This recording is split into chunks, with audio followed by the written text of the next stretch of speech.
The first thing to determining whether or not it's an income case versus an accumulation case is good fact finding. Good fact finding is the foundation for case design. You can have good fact finding and still have poor case design, but you cannot have good case design with poor fact finding. And I will say that till I'm blue in the face as somebody that does it every day. That's pretty profound. That is true. Yeah, you can have good fact-finding and still have poor case design. You've probably had that done by your IMO before, but you cannot have good case design. Not our IMO. Not our IMO. No. But you cannot have good case design without good fact-finding. God, that's so true, because I think of the number of times I went to appointments that I've discovered money that they never were going to disclose until the questions were asked just right, to where they saw my intent was not to dig up a whole bunch of money. It was to find out their problem so I can find a solution. Yep. And when they hear that, man, they will tell you everything. Mm-hmm. I've had this realization lately, Chad, that I've never realized in terms of sales, but I've listened to some pretty big voices out there, not even in the annuity industry, just in business in general, that are kind of sales thought leaders. And then I've examined some top producers, you being one of them, some of the agents that we work with being some of them. And one of the consistencies that I've seen amongst top performing sales individuals is they are convinced in their heart of hearts that they're helping people. Oh, 100%. Every single time. In fact... Or let me balance this out. They're convinced in their heart of hearts that they're helping themselves. Well, sure. Because you do have, and you'll all you have to do is talk to them for a moment. Look at my jet. Look at my cars. Look at my this. Look at my, you know what? There's okay to have a lifestyle. There totally is. But when it's all about, like there's this, I can't say that. There's people I know that's the primary focus, not what they get to do for people. Does that have the same longevity? Have you noticed people doing it that way to be top performers for long periods of time? Yep. Interesting. I have met some people that I guess I'm thankful to have not come across that. But yeah, well, we would never have them as part of our FMO. Oh, sure. I mean, if we... to us, part of the requirement is we need to know you really do care about people, and you're going to do it honestly and ethically. Yep. I don't care if you're writing $100 million a year in annuity business. It doesn't matter. If you're not doing it right and you're not being honest and ethical, it doesn't matter to me. Yeah. You know, but yeah, I would say now the really good ones, though, as far as the people you like, yeah, you can tell. I'll tell you, you know, one of the things, indicators I've seen in our industry over almost doing this for 2 decades is we have some of the most generous people I've ever met in my entire life in our industry. I mean, when a cause comes together, or some of the charities they start, or even starting their own nonprofits, it's pretty amazing what they'll do. Yeah, that's good. It's necessary. It is. It's such a needed Well, there's thing. the drive. Right. If you truly want to help people, you're going to help people in other areas of your life. That's true. Yeah, that's good. So determining income, whether or not it's an income case versus just a pure straight FIA for protection and growth potential. There are some kind of baseline thoughts, some, for lack of better terms, assumptions that I'm bringing into the thought process here. The first one is that there's generally a greater need for income than what you come across looking surface level. Well, and so you have to look at it. It's not just, for example, I had a client that basically I met with them. They got an illustration from someone I know for $500,000 for a straight FIA. But what I created for them, they love, I mean, this is crazy, man. These guys are 76 years old and they backpack. Like they go to different countries and they backpack. That's pretty like cool. They go on the train. Hope I'm in that kind of shape. And so you got a ways to go. But anyway, but it was so impressive to me. And so what I did is I didn't create an income stream. I created a lifestyle stream. So positioning. So in other words, they knew at any given year that income writer produced a vacation stream that would never have to be less than the previous year. Right. So they knew at, let's say 2024, when they start to draw income, this is their worst vacation stream they'll have. And then every year after that, if it jumps up, then they get a step up, but they never have to go backwards in what they want to do. Right. And that triggered something inside of them where they're going, this is what I want. Right. And the reality is income stream or an income rider isn't always used for income. It could be used to pay property taxes. It could be used to pay a mortgage. It could be used to pay a car payment. It could be used to, it's a lifestyle stream. Right. You know, and I already looked it up, a lifetime rider, or excuse me, a lifestyle rider. And unfortunately, the domain name's already bought. Yeah, it's a thing. But, you know, the reality is that's what the income can do, is it can produce a non-retreatable lifestyle. Yeah. Yeah. So, We'll actually get into that a little bit here toward the end of the episode today, but that's absolutely true. And if you look deeper than surface level when you're doing fact finding, if you ask them simply, what's your income, what's your expenses, you're probably going to, at that level, determine there's far fewer people needing income than there really are. Yep. You got to go a little bit deeper.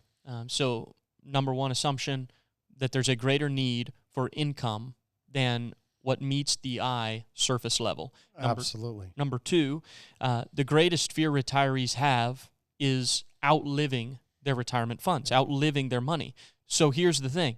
If they come into the conversation with you assuming that getting income will cause them to outlive the funds faster, they may say they want accumulation. So if somebody says they just want protection and growth, you need to assess the assumptions underlying that statement and whether or not those assumptions are accurate. So there's a lot of people, once again, I go back to I'll meet with, and they haven't touched their money because they're afraid if they draw anything out, they'll outlive it. So Right. once again, that's another solution in the income rider. But if you're not doing really good fact finding, you're never going to find out that's a root concern. That's right. And then the third one is that numbers have no emotion. Chad, you say this all the time. All the time. And to this point, they either need income, they either have a need for income, or they don't. And it's that simple. And my encouragement is if there is a need for income, don't sell them anything else. I mean, you've known me for quite a few years. Could you honestly say, now, show or not, honestly, do you think numbers really, like income ever, money ever determines or gets me more excited or not? I haven't seen that. I haven't seen you ever get more excited about, because, well, to the point, you were showing me literally was before we started recording today an appointment that you have this week with a guy that is worth $400 million. Yes, and you're sitting here talking about could be a $50 million deal, could be $1 million deal. Yeah. Don't really know. Don't know. It's like it's just like, what? It honestly, it doesn't matter. Yeah. I mean, I can look at my bank account and I could have something with 6 zeros. I could have something with 7 zeros or 8 zeros. It just doesn't matter to me. It's like, what does it do for people? Yeah. And that people includes my family. It includes my wife. It includes the people I love. It includes people I don't even know that we're able to reach and help. And so, you know, when you look at that, because here's the other thing. If somebody gives $100 to an outreach and then another person gives $1 million to the outreach, I assure you at times, those people that give $100, it's far more of an impact on them. The widow's mite. It is for sure. And so if you start to get emotion behind numbers, you'll allow your decision to be influenced potentially by the commission you make. Oh. And that's why it just doesn't. That's good. That's good. So they either have a need or they don't, but you got to figure out how to uncover the need. So my encouragement, Fact finding. Yeah, fact finding. But examine the current income and the current expenses, but also look at the projected retirement income and projected retirement expenses. There's a few things you need to examine. Yeah, I mean, and what ask happens about. if one of them passes away and the lower of the two Social Securities goes away? Mm-hmm. What happens if you find out that one is 60 years old, the other is 70 years old, and there's that big gap? Well, then you got to worry about, do they have life insurance? Or, you know, what happens in that scenario where I've done this before, where it was a 75-year-old, 62-year-old, we still did joint lifetime payout. Wow. Yeah. Because this huge gap. Yeah, that's massive. But they had no possibility of getting life insurance for him. And they still owed too much on the home. Sure. I mean, they could do a reverse mortgage, and most people know me, the reverse mortgage is generally the last resort. Yeah. You know, it's better than losing the home. But the point is, you know, when our pensions, we do have a lot of military people here, and I cannot believe the number of people I run into that do 100% gone when the Sure, so person with the 0% pension, survivorship. 0% survivorship. Yeah. And I'm going, your wife is in deep trouble. Right. Because the lower of the two Social Securities goes away and all of the pension goes away. That's why it's so important when you're talking about VA disability, when veterans disability, is if they're 90%, that disability is gone. Right. If they're 100%, then it completely goes on. And I remember I just did this last week. It was so bad. So the client goes, oh, I'm 100% VA disabled. And I go, all right, that's great. And I'm like, wait. I mean, it's not great that you're 100% disabled, but Right. it's a great because if you were 90% disabled, you pass away. None of that goes to your wife. But because you're 100% disabled, 100% goes to her. And he goes, no, I know what you mean. Yeah. So Yeah, that's true. sorry, That's very true. that's where your foot gets stuck in your mouth and you're like, okay. He knew what you meant. Didn't mean how that sounded. The point here is the retirement income and the retirement expenses can be very different than current income and current expenses if they haven't retired yet. Yeah. You need to ask, will there be any large debts paid off? I mean, the difference That's a suitability question. right. I mean, do you expect your income to change? But it can also have great impact on the actual product selected because For sure. depending on the time frame of income activation or not, it's like you need to know. I mean, mortgages can be massive. Well, see, I do an income laddering, but I also do a debt reduction laddering. So, and if somebody tells me their home's paid off in 5 years, well, I know that payment's not going to be there. Now, remember, you got to include taxes and insurance, especially in the state of Texas. Sure. So you have to include taxes. But there's things like cars, as you get older, generally people don't care about a brand new car. Right. So if they owe 5 years on a car and that goes away, generally they're not going to be buying a new car. Right. And that's why I even ask things like, hey, how old is your appliances? How old is your AC? How old is your roof? I'll ask questions like that because a roof's could be 5, 10, 15, 20 grand. Right. So you have to ask those type of questions. Yeah. So will any large debts be paid off? When will they be paid off, right? When will Social Security be activated, right? So getting an idea for the future retirement income streams, if they're not already paying, all those things are necessary. See, I can tell you that's why I say, and I've said this a million times, you're in the top 3 case designers I've ever met in my entire life. The reason why is because most your marketers will not ask about a debt reduction or an income increase. Most will not do that. They just say, what's the product? When do you want to defer it to? And it's just it's like that. It's just, what's the word I'm looking for? Robotic in their process. Right. And instead you go, hey, do you think there's going to be any income increase? Do you think there's going to be a need for an income laddering plan? Do you think there's going to be a need for a debt reduction plan? That's true case design. Well, I'll tell you, if I actually did a training video on income laddering both directions, right? So laddering to where income increases and then laddering to where you actually front load the income because expenses are expected to decrease drastically. And so income needs generally decrease as people get older. So if you want that video, that training video, you can just reach out to me and I'll send you a link to it. But it's calebnorth@retirementrealized.com. And I can tell you, there's so many people that keep saying taxes are going up, taxes are going up, taxes are going up. We don't know that. And if you go back to Reagan years, taxes have actually consistently went down. They don't realize that. Just pull up just ChatGPT or Google anything out there about what is the effective tax rate for the common person making $100,000 a year and watch the tax chart. It actually is less. Yeah.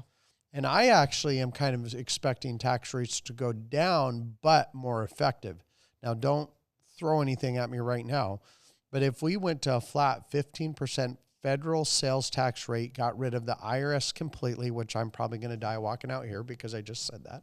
But, you do that, you would have 2 times the amount of tax revenue coming in because anybody who's paid under the table wouldn't be able to do that anymore. Yeah. Anybody who doesn't, they're not, let's say, ethical on their tax returns, you wouldn't be able to do that. If you're rich, you're going to pay more taxes because you'd be paying a 15% tax. You're buying more things. But if you're poor, you're not going to be paying as much taxes because you're going to be buying less. If we would do that alone, then we would have way more revenue coming into the government. Now, I'm not balanced. I'm not for the government sucking our life out of us with the taxes. But, I think there's got to be ways we can be more effective, and it will never be for the good of us. It's what brings in the most revenue for the government. I'm curious now you got my wheels turning. I'm curious, and I've had this curiosity since I've heard about that idea as a proposition of what does that do to the economy as far as stimulation goes. Does that cause people It would to increase it, spend because less? if you think about it, I'm at a 39% tax bracket. Mm-hmm. So how likely would I be if I didn't have to pay that? How much more revenue would I have available to buy more things? You would have more. Yeah. So you have a person that pays no taxes because the whatever reason. Dragging Now there with you. needs to be stipulations. Most people are paying more than 15% already Exactly. in their income. Exactly. Well, I don't know. So I remember Romney one time got shot down. And I'm not endorsing him by any means, God by any means, but the reality is he said 52% of working people don't pay taxes. That is a true statistic. 52% of working people don't pay taxes. That's insane. So just, once again, research it yourself. I've I'm done paying tons of enough, research. and you're paying enough for. Golly, we're carrying the load here. That's funny. Yeah. It's not actually funny. Not. Another question you need to ask is, does the projected retirement income without annuity income cover the expenses for both spouses individually, if one were to die or the other one were to die, taking into account approximately 10 years of projected inflation? I want to see a surplus of current income to current expenses. In other words, if they have $5,000 a month in expenses, I don't want to see $5,200 a month in current income and call that good, because that $200 marginal difference is going to be nothing over the next year or two. Correct. So seeing especially if you're considering an alternative being an accumulation product that's going to have a 7 or 10 or 14 year, in some states, if you're using those, surrender period. Yeah. Right? So whatever, if you're looking at an accumulation product, what's the surrender period for that product? And does the current income that they're going to get in retirement, guaranteed, cover both of them in their current expenses for that period of time, so that, God forbid, that stream needed to become an income stream down the road, they actually have it liquid and it's able to be that. Agreed. At that point. Agreed. Well, I think that's enough jabber from you, right? I want to add one more thing. Oh, no. As always. I always have one more thing to add. No, it's way more than one more thing. If the guaranteed retirement income doesn't cover both spouses individually, their individual, like if one were to die or the other were to die, doesn't cover their expenses with a surplus that's reasonable to protect against 7 to 10 years of inflation, then they'd need more guaranteed income. Alternatively, if the guaranteed retirement income that they do have does cover both of them and their expenses for that period of time, they may not need a guaranteed income stream, but like your traveling clients that backpack, they may still want it. Yep.